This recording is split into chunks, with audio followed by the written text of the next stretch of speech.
Lectures are staples on the calendar of activities for the Nobel Laureate Festival. The Sir Arthur Lewis Memorial Lecture was hosted on Thursday at the Finance Administrative Complex. Cletus Springer, chair of the Board of Governors of the Sir Arthur Lewis Community College, reflected on attaining happiness as a concept to human development. Ever since the King of Bhutan conceived his happiness index about a decade ago, about 12 years ago, I have been giving much thought to its suitability as an instrument of public policy that can help to guide our people, help our people to become happier people. It's an elusive concept, I admit, but I feel that the key features included in his index, such as psychological well-being, sense of community, social support, trust in government, perceptions of corruption and competency, and so on, are worth exploring. Is there a role, I ask, for spiritual well-being in promoting emotional balance?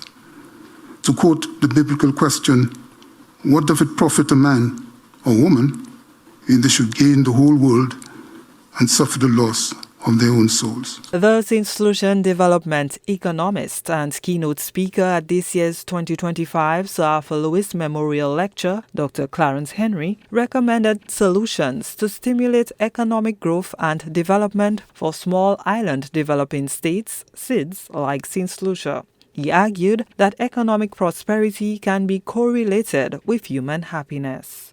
The quest for human happiness is really an ancient phenomenon. And surely there has been a plethora of perspectives on this matter with respect to what a prosperous and hence a happy society may look like. And no doubt, the discussion on what leads to economic prosperity and happiness is also multifaceted.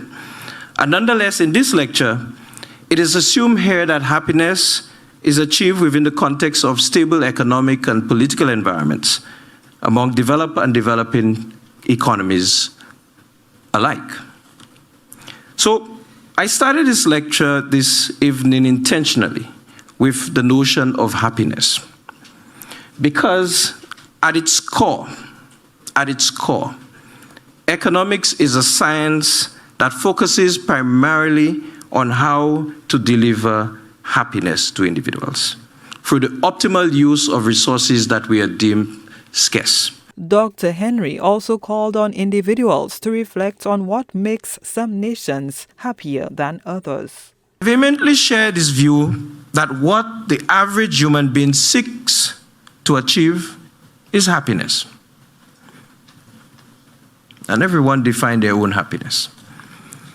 We work towards generating income that we will use to immediately consume goods and services. Dr. Clarence Henry's current portfolio at the OECS Commission focuses on the advancement of initiatives to strengthen the free movement of persons within the Eastern Caribbean Economic Union. Gina Filippi, HTS News Force.